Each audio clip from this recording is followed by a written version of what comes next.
Hello friends, good evening. Attention classes के YouTube channel से मैं हूँ रुचि कटियार, आप सभी का स्वागत करती हूँ। कैसे हैं आप सब? उम्मीद करती हूँ आप सब बहुत अच्छे होंगे। तो फ्रेंड्स, आपने थंबनेल तो देख ही लिया होगा कि थंबनेल के में क्या लिखा हुआ है कि आज हम डिस्कस करेंगे क्या कि यूपीटीटी 2023 और 24 में जो एग्ज़ाम होगा शिक्षक पात्रता परीक्षा का, उसका सिलेबस क्या रहने वाला है और उसके सिलेबस के एग्ज़ाम पैटर्न कैसा होगा और एग्ज़ाम पैटर्न के साथ में हम स्ट्रेटजी क्या अपनाने वाले हैं, जिसमें स्ट्रेटजी क्या रहने वाली है तो हम डिस्कस करेंगे अपने सब्जेक्ट 30 मार्क्स की। मैं 30 मार्क्स में सीडीपी जो आती है, 30 मार्क्स में जो सीडीपी आएगी उस सीडीपी की तैयारी कैसे कराना है उसकी डिस्कशन हम करेंगे। तो फ्रेंड्स, चलते हैं, देखते हैं कि यूपीटीटी 2023 और 24 का अभी तक जो सिलेबस रहा है उसी को डिस्कस करेंगे, क्योंकि अभी कोई नया सिलेबस नहीं आया है। जब आगे का नया सिलेबस आएगा और जो भी उसमें चेंजेज होंगे उसके आधार पर स्ट्रेटजी बनाई जाएगी। तो 1 to 5th का सिलेबस हम लोग डिस्कस करने वाले हैं। तो चलते हैं, मैं डिस्कस कर रही हूँ और देखते हैं कि सिलेबस में क्या है। तो बाल विकास एवं शिक्षा शास्त्र का सिलेबस में देखते हैं कि बाल विकास, सबसे पहले बाल विकास में क्या क्या है। तो बाल विकास का अर्थ है, फिर इसके बाद आवश्यकता तथा क्षेत्र है, फिर बाल विकास की आवश्यकताएं हैं, शारीरिक विकास, मानसिक विकास, संवेगात्मक विकास, भाषा विकास, और इसके साथ साथ है अभिव्यक्ति क्षमता का विकास, सृजनात्मकता एवं सृजनात्मकता क्षमता का विकास। ठीक, तो फ्रेंड्स, चाइल्ड डेवलपमेंट जो बाल विकास है उससे कितनी कुछ चीज़ें आने वाली हैं, तो ये तो एक सेक्शन हो गया। उसके बाद अगर बात करते हैं इसी के आगे, तो बाल विकास के आधार क्या हैं और उनको प्रभावित करने वाले कारक, वंशानुक्रम और वातावरण। अब जो फैक्टर है उसमें वंशानुक्रम, वातावरण में क्या है, पारिवारिक, सामाजिक, विद्यालयी और संचार माध्यम। ये तो चाइल्ड डेवलपमेंट। बाल विकास की बात करें तो बाल विकास से हर साल कम से कम, अगर मैं बात करूं कि चाइल्ड डेवलपमेंट की बात करूं तो चाइल्ड डेवलपमेंट में इस वाले सेक्शन से एवरी ईयर, अगर मैं हर साल की बात करूं, हर साल जो भी टीचिंग एग्जाम होता है उसमें चाइल्ड डेवलपमेंट से मिनिमम 5 क्वेश्चंस रहते हैं। ठीक है, ये मिनिमम 5 क्वेश्चंस हैं, इससे ज़्यादा भी हो सकते हैं, लेकिन 5 क्वेश्चंस तो हर साल आपको चाइल्ड डेवलपमेंट में बाल विकास से रहने वाले हैं। ठीक है, अब बात करते हैं लर्निंग से।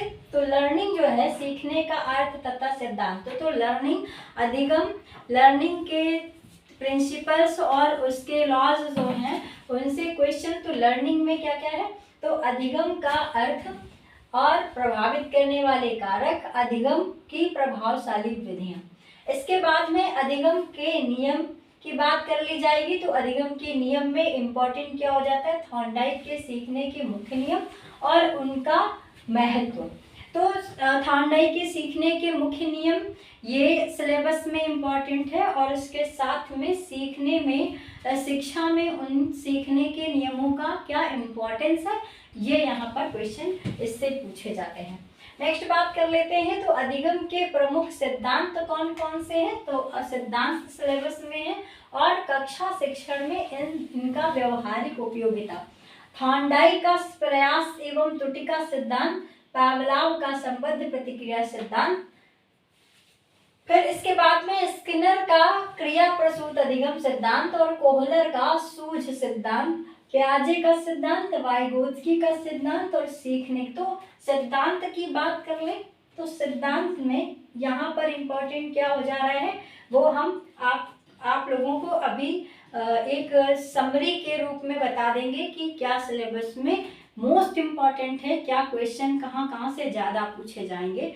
ठीक, तो ये जो सिलेबस है ये आपका ओवरऑल सिलेबस है 1 to 5th में। 1 to 5th में ये ओवरऑल सिलेबस है, जहाँ से क्वेश्चन कहीं से बहुत ज़्यादा, किसी टॉपिक से बहुत ज़्यादा क्वेश्चन और किसी टॉपिक से कुछ कम क्वेश्चन बनते हैं, लेकिन बनेंगे तो सारे से ही, क्योंकि 30 मार्क्स 1 1 करके ही बनने वाले हैं।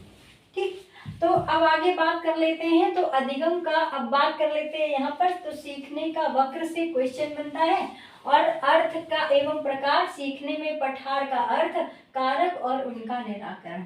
तो सीखने के वक्र क्या होते हैं, सीखने के पठार क्या होते हैं, सीखने के वक्रों के कितने प्रकार हैं, और सीखने के दौरान अगर पठार बन रहे हैं तो उनका निराकरण कैसे किया जाए, और उनके कारक क्या क्या हैं, ये वहां से क्वेश्चन बन जाता है।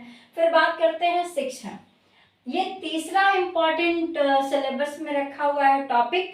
सबसे पहला है चाइल्ड डेवलपमेंट, बाल विकास, जहाँ से क्वेश्चन सबसे ज़्यादा बनते हैं। उससे सेकेंडरी जो है, या उससे कहें उससे अधिगम से क्वेश्चन ज़्यादा बनते हैं। उसके बाद अगर है शिक्षण, तो शिक्षण टीचिंग मेथड से क्या है, शिक्षण का अर्थ क्या है तथा उद्देश्य क्या है, संप्रेषण क्या है, कम्युनिकेशन, शिक्षण के सिद्धांत क्या है, शिक्षण के सूत्र क्या है, शिक्षण की प्रविधियां क्या है, शिक्षण की नवीन विधाएं, मतलब कि टीचिंग अप्रोच क्या है। टीचिंग अप्रोच के बारे में अगर बात करें तो बाल केंद्रित शिक्षा, और इसके बाद प्रगतिशील शिक्षा, क्रिया आधारित शिक्षण, दक्षता आधारित शिक्षण। तो शिक्षण के कई सारे अप्रोच हैं, यहाँ से क्वेश्चन बन जाते हैं। उसके बाद करते हैं सूक्ष्म शिक्षण की, यहाँ से क्वेश्चन तो हमेशा ही बनता है, एवरी ईयर बनता है। टीचिंग एग्जाम यूपीटीटी का कोई भी आप अगर पेपर उठा के देखेंगे तो आपको सूक्ष्म शिक्षण से क्वेश्चन विगत वर्षों में क्वेश्चन पूछे गए हैं यहाँ से, ठीक है। तो सूक्ष्म शिक्षण की बात करते हैं, तो सूक्ष्म शिक्षण एवं उनके आधारभूत कौशल, मतलब कि शिक्षण के कौशल कितने हैं, यहाँ से क्वेश्चन बन जाते हैं। आप डिस्कस कर लेते हैं अब इसके बाद बात करते हैं समावेशी शिक्षा, निर्देशन एवं परामर्श। समावेशी शिक्षा से क्वेश्चन जरूर रहते हैं, और गाइडेंस एंड काउंसलिंग से क्वेश्चन रहते हैं। तो यहाँ से क्या पूछा जाने वाला है, तो शैक्षिक शिक्षा में समावेशन से अभिप्राय क्या होता है, कैसे पहचान करेंगे, क्या प्रकार होते हैं, और उनका निराकरण कैसे किया जाएगा। अब समावेशन मतलब यहाँ पर पूछा गया है कि विशिष्ट बालक, मतलब सिलेबस में दिया उस तरीके से, लेकिन यहाँ पर अगर हम सरल भाषा में समझें तो यहाँ पर हमें पढ़ने जो है वो विशिष्ट बालक पढ़ने हैं। अब विशिष्ट बालक में कौन कौन से पढ़ने हैं, तो यहाँ पढ़ने हैं वंचित वर्ग, भाषा के आधार पर, धर्म के आधार पर, जाति के आधार पर, क्षेत्र, वर्ण, लिंग, शारीरिक दक्षता मतलब दृष्टिबाधित, श्रवण बाधित एवं वाक बाधित, और अस्थि बाधित। इसके बाद मानसिक दक्षता। ये बात हो गई है विशिष्ट बालकों के प्रकार की। तो यहाँ से क्वेश्चन एक क्वेश्चन प्रतिभाशाली बालक से या कोई भी एक विशिष्ट बालक से यहाँ क्वेश्चन रहेगा, तो उनको कैसे समावेशन करना है, यहाँ से क्वेश्चन रहने वाला है, ठीक है। बात कर लेते हैं आगे। तो यहाँ पर समावेशी शिक्षा के लिए, अब अगर शिक्षा में समावेशन कर रहे हैं तो यहाँ पर आवश्यक टूल्स पूछे जाते हैं। टूल्स में क्या है, टीएलएम पूछे जाएंगे, उपकरण पूछे जाएंगे। तो सामग्री क्या होती है, प्रविधियां क्या है, टीएलएम एवं अभिवृत्तियां, ठीक है।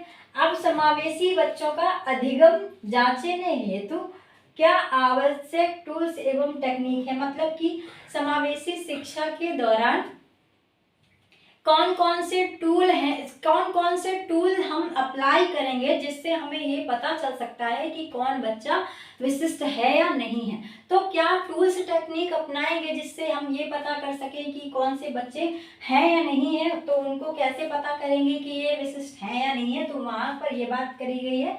इसके बाद करेंगे कि समावेशित बच्चों के लिए विशेष शिक्षण प्रविधियां, मतलब कि अब बात कर रहे हैं कि कैसे हम पहचान करेंगे। तो पहले तो टूल्स और टेक्निक्स लगाकर हम जान पाएंगे कि कौन सा बच्चा विशिष्ट है या नहीं है, ठीक। अब अगर ये पहचान हो गई है कि बच्चा सामान्य नहीं है, विशिष्ट है, या किसी भी प्रकार की निशक्तता है उसके पास में, या वो दिव्यांग है या विशिष्ट बालक है, तो अगर ये पता चल गया है तो फिर क्या करेंगे, नेक्स्ट स्टेप क्या आ जाता है कि अब हमें उनको पढ़ाना कैसे है। तो पढ़ाने के लिए यहाँ पर सबसे ज़्यादा जो क्वेश्चन बनते हैं वो बनते हैं कहाँ पर, ये बनते हैं दृष्टिबाधित बच्चों को पढ़ाने के लिए ब्रेल लिपि से क्वेश्चन बनता है। ब्रेल लिपि का आविष्कार किसने किया, ब्रेल लिपि में बिंदु कितने होते हैं, ब्रेल लिपि का सबसे पहले आविष्कार कहाँ हुआ था, किस सन में हुआ था, वगैरह ऐसे क्वेश्चन यहाँ से पूछे जाते हैं, ठीक। बात कर लेते हैं आगे की।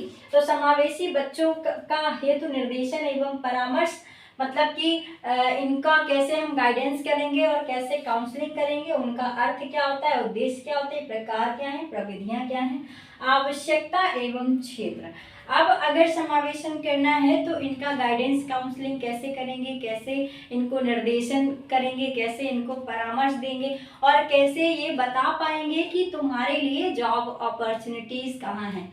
ठीक, अगर समस्या है तो उनका निराकरण भी करेंगे और परामर्शदाता ये उनको सुझाव देंगे या उनको काउंसिल करके ये बता पाएंगे कि तुम्हारे लिए जो है कौन कौन सी प्रविधियां पहले तो अप्लाई करेंगे कि किस मेथड से उनको हम परामर्श दें, और फिर इसके बाद में उनके लिए कौन कौन से क्षेत्र हैं जहां पर वो जॉब अपॉर्चुनिटी उनके पास मिल सकती हैं या वो वहां पर जॉब कर सकते हैं।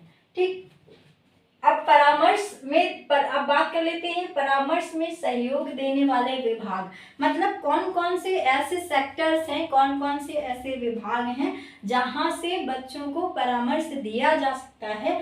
ये यहाँ से सिलेबस में रखा हुआ है।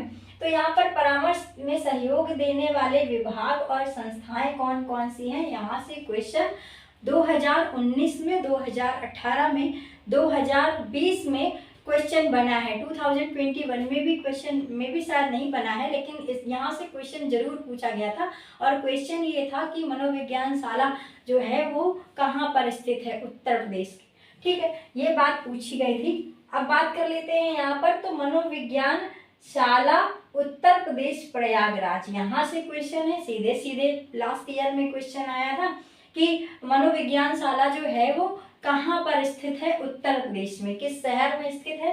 तो तब क्योंकि प्रयागराज वहाँ पर नाम नहीं बदला था तो वहाँ पर ऑप्शन इलाहाबाद सही किया गया था, लेकिन अब क्योंकि इलाहाबाद का नाम बदल गया है, प्रयागराज हो गया है, तो क्वेश्चन में हम जो वहाँ पर प्रयागराज से टिक करेंगे। अब उसके बाद में फिर मंडलीय मनोविज्ञान केंद्र जो होते हैं मंडल स्तर पर। अब भारत आप जानते हैं कि उत्तर प्रदेश में मंडल की संख्या कितनी है, 18 मंडल है। तो उन मंडल से क्वेश्चन पूछे जाते हैं कि पहले उत्तर प्रदेश की, उसके बाद मंडल में कौन कौन सी संस्थाएं हैं जो काम करती हैं मनोविज्ञान, कौन सी संस्थाएं हैं जहाँ पर बच्चों को परामर्श और काउंसलिंग और गाइडेंस दिया जाता है। फिर बात कर लेते हैं कि डिस्ट्रिक्ट लेवल पर क्या होते हैं, जिला चिकित्सालय होते हैं। ठीक है, डिस्ट्रिक्ट लेवल पर क्या होते हैं, जिनको हम जिला अस्पताल बोलते हैं। कानपुर में, जैसे आपका कानपुर की बात करें तो कानपुर में आपने हैलट का नाम सुना होगा, तो ये जिला अस्पताल है। जैसे आप जिस भी जिले में रहते हैं वहाँ पर आपके लिए एक जिला अस्पताल जरूर होता है। तो वहाँ पर क्या होता है, जो बच्चा किसी भी तरीके से निःशक्त है, अब वो चाहे शारीरिक रूप से हो, मानसिक रूप से हो, संवेगात्मक रूप से है, तो वहाँ पर डॉक्टर्स जो होते हैं, अलग अलग विभाग के डॉक्टर उन बच्चों को क्या देते हैं, गाइडेंस और काउंसलिंग करते हैं उनकी। ठीक है, ये बात हो गई। अब बात करते हैं कि जिलाई स्तर पर होता है जिला शिक्षा एवं प्रशिक्षण संस्थान में प्रशिक्षण डाइट मेंटर, जिनको हम डाइट बोलते हैं। तो जिला स्तर पर ही आपने देखा प्रत्येक जिले में एक डाइट होता है, जहाँ पर शिक्षकों की जो शिक्षक हैं, भावी शिक्षक हैं या जिनको हम ट्रेनिंग के दौरान जो बीटीसी करते हैं, वो बच्चे वहाँ पर क्या लेते हैं, उनको निर्देशन और परामर्श दिया जाता है कि आगे कल शिक्षक बनेंगे तो शिक्षक बनने से पहले आप उसकी क्या करें, प्रिपरेशन करें। तो वहाँ पर जो शिक्षक होते हैं या जो भी वहाँ पर प्रवक्ता होते हैं वो क्या करते हैं, उन जो शिक्षक हैं जो उनको क्या करेंगे, उन छात्र शिक्षक हैं उनको क्या करेंगे, उनको परामर्श देते हैं या वहाँ पर शिक्षक बनने से संबंधित जो भी निश्चित जो भी आवश्यक उद्देश्य होते हैं, जो भी आवश्यक कौशल होते हैं वो वहाँ सिखाए जाते हैं। ठीक है, नेक्स्ट बात कर देते हैं पर्यवेक्षक एवं निरीक्षण तंत्र। अब जो इन जगहों पर जो क्या बोलते हैं, जो पर्यवेक्षक होते हैं, जो जांच होते हैं, निरीक्षण मतलब ऑब्जर्वर जो होते हैं, जो जाकर ये चेक करते हैं।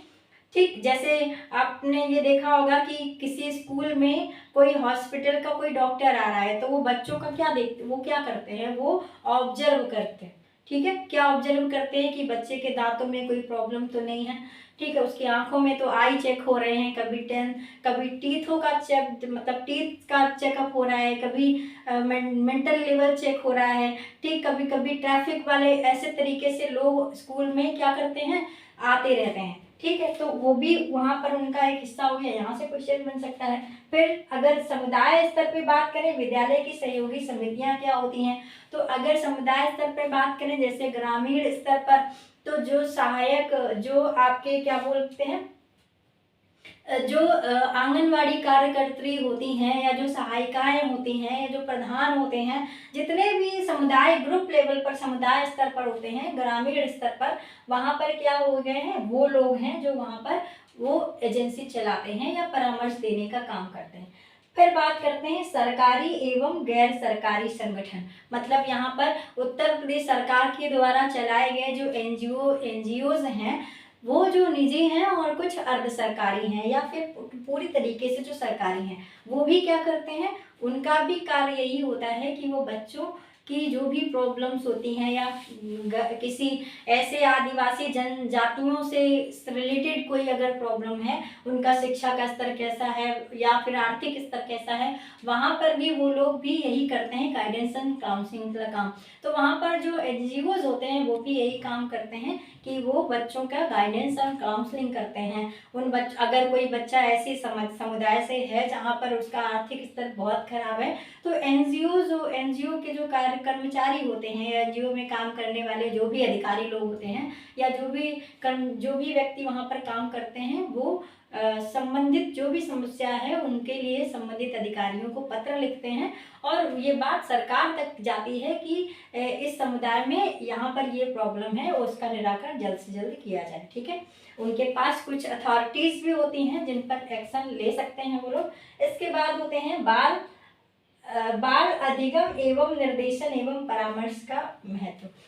बच्चों के सीखने में गाइडेंस और काउंसलिंग का इम्पोर्टेंस क्या है, यहाँ से क्वेश्चन बन जाते हैं। तो ये तो फ्रेंड्स था एक सेक्शन, ठीक है, ये बात हो गई है एक सेक्शन की, कि यहाँ पर इतना हमने डिस्कस किया। अब नेक्स्ट की बात कर लेते हैं। तो नेक्स्ट सिलेबस में आगे क्या है, अधिगम एवं अध्यापन, ये सेक्शन खा की बात कर रहे हैं। तो सेक्शन खा में आता है क्या, यहाँ पर आता है क्या, यहाँ पर आता है कि यहाँ पर बच्चे से क्वेश्चन उस तरीके से पूछे जाते हैं जिनको हम शिक्षण शास्त्र बोलते हैं, पेडागॉजी बोलते हैं। ठीक है, तो पेडागॉजी से क्वेश्चन यहाँ पर कैसे बनते हैं, यहाँ पर पेडागॉजी से क्वेश्चन, क्योंकि सेंट्रल टीटी पेडागॉजी के क्वेश्चन 30 से पूरे 30 के क्वेश्चन, लेकिन यूपीडीटी में शिक्षण शास्त्र के क्वेश्चन कम रहते हैं, लेकिन अब तो क्योंकि रहेंगे, अब शिक्षण शास्त्र वहाँ पर दिया है, बाल विकास एवं शिक्षण शास्त्र, तो वहाँ पर क्वेश्चन तो रहेंगे। तो यहाँ पर सिलेबस में क्या दिया गया है कि बालक किस प्रकार सोचते हैं और सीखते हैं, बालक विद्यालय में प्रदर्शन, बालक के विद्यालय में सफलता प्राप्त करने में कैसे और क्यों असफल होते हैं। ठीक है, मतलब यहाँ पर बच्चे कैसे सोचते हैं और विद्यालय में सफलता प्राप्त करने के लिए क्यों वो असफल हो जाते हैं या क्यों सफल होते हैं, तो विद्यालय कैसे रिस्पॉन्सिबल है उनकी सफलता और असफलता के लिए, यहाँ से क्वेश्चन बना देते हैं। फिर बात करते हैं अधिगम और अध्यापन की बुनियादी प्रक्रियाएं क्या हैं, सीखने और सिखाने की, मतलब अधिगम और टीचिंग की, लर्निंग एंड टीचिंग की जो बेसिक कहेंगे कि प्रोसेस क्या है, यहाँ से क्वेश्चन बना लेंगे। जैसे कि बालकों की अधिगमकारी नीतियाँ क्या थी, बच्चे कैसे किस स्ट्रेटजी से सीखते हैं, ये यहाँ से क्वेश्चन, और सामाजिक क्रियाकलाप के रूप में अधिगम, मतलब कि सीखना कहाँ कैसे होता है, यहाँ से क्वेश्चन बनेंगे, पेडागॉजी के रूप में बनेंगे, शिक्षण शास्त्र में बनेंगे।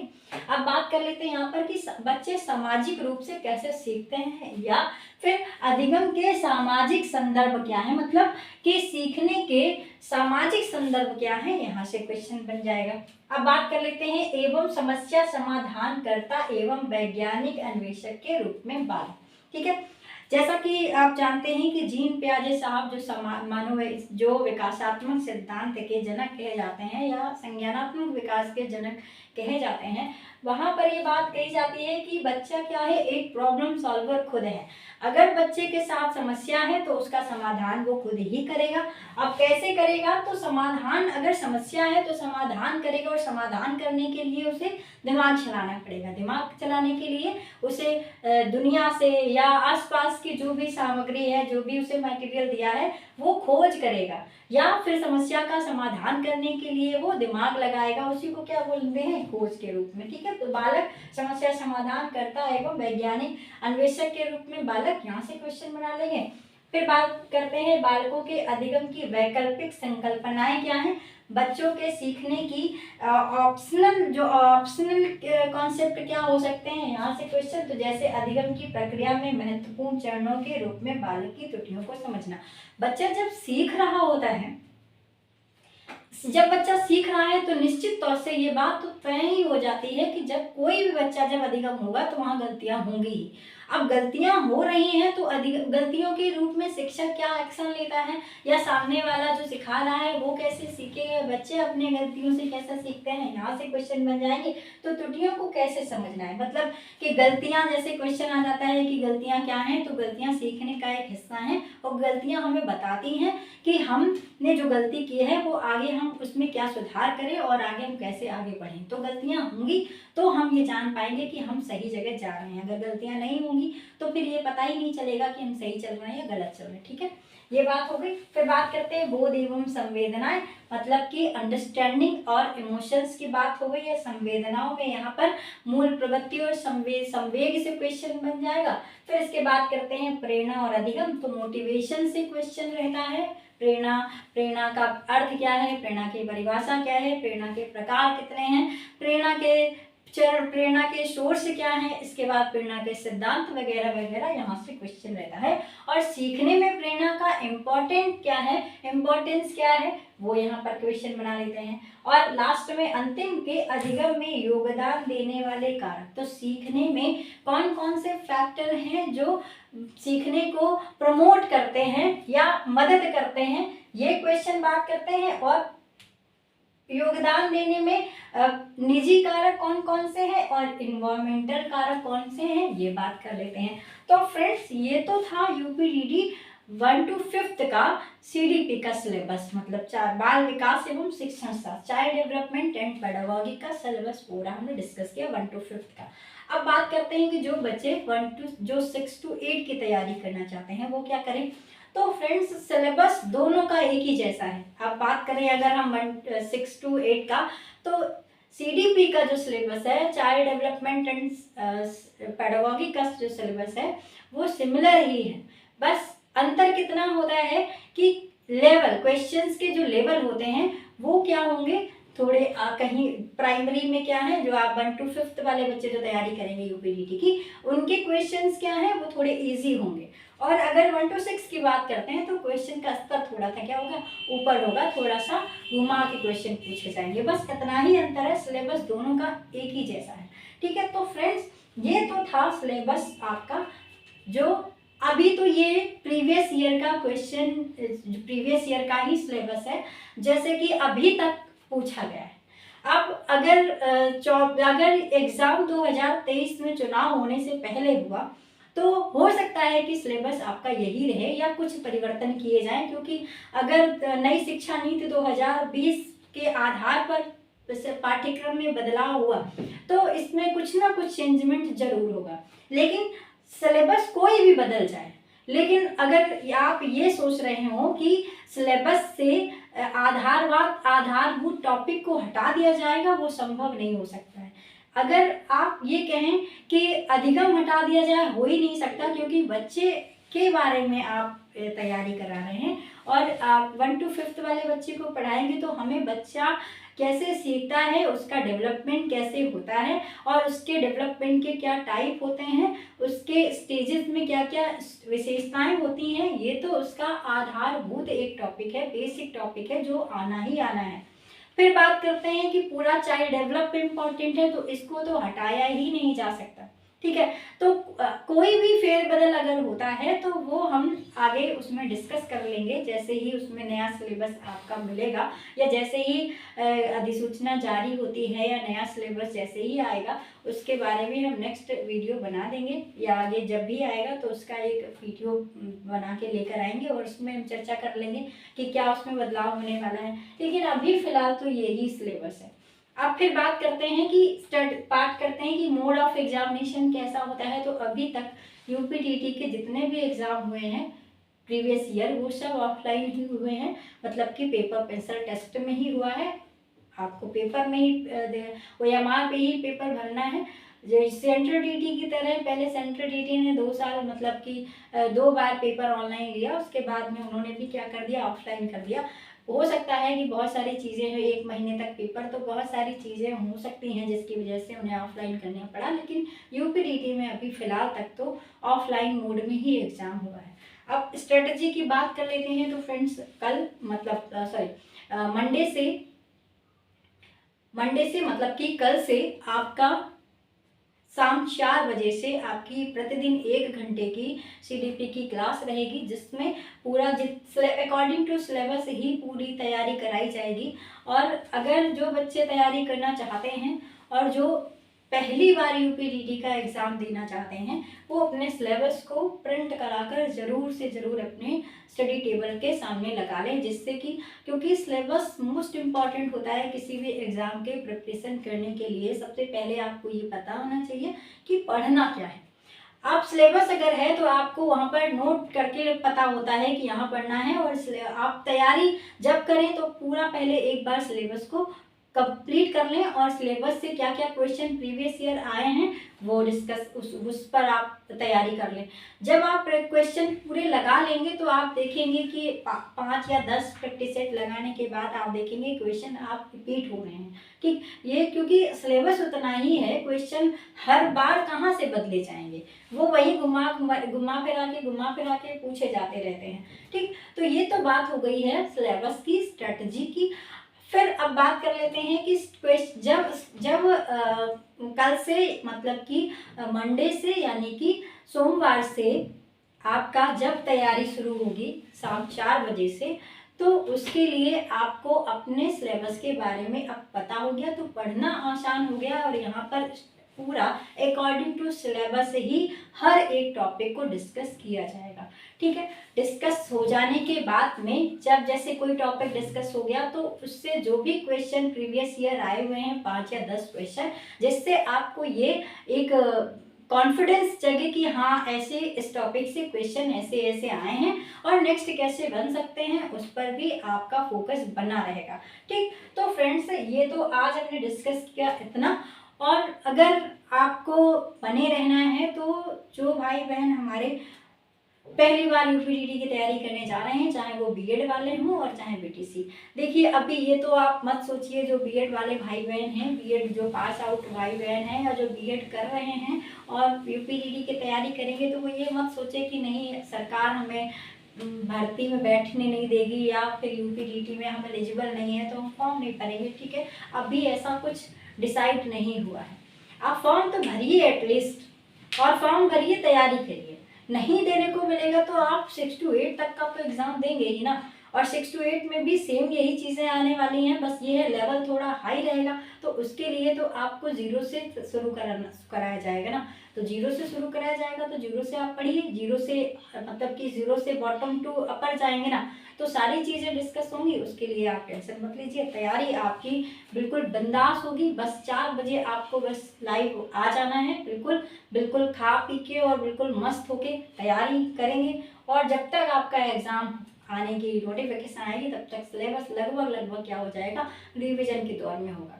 ठीक, तो जो भी अभी तक जिन लोगों ने हमारे चैनल को सब्सक्राइब नहीं किया है वो चैनल को सब्सक्राइब जरूर कर लें, ताकि जब मंडे से क्लास शुरू हो तो आपको उसका नोटिफिकेशन मिल जाए पहले, आप परेशान ना हो। और जैसे ही आपकी जितनी भी तैयारी है बहुत अच्छे से तैयारी कराई जाएगी। तो जो भी मुझसे पढ़े हैं या जो भी बच्चे हैं नए हैं वो ज़रूर से जुड़ें, और वीडियो अगर अच्छा लगा हो तो वीडियो को लाइक ज़रूर करें। मिलते हैं फिर किसी नेक्स्ट वीडियो में, तब तक के लिए हंसते रहिए, मुस्कुराते रहिए। Thank you.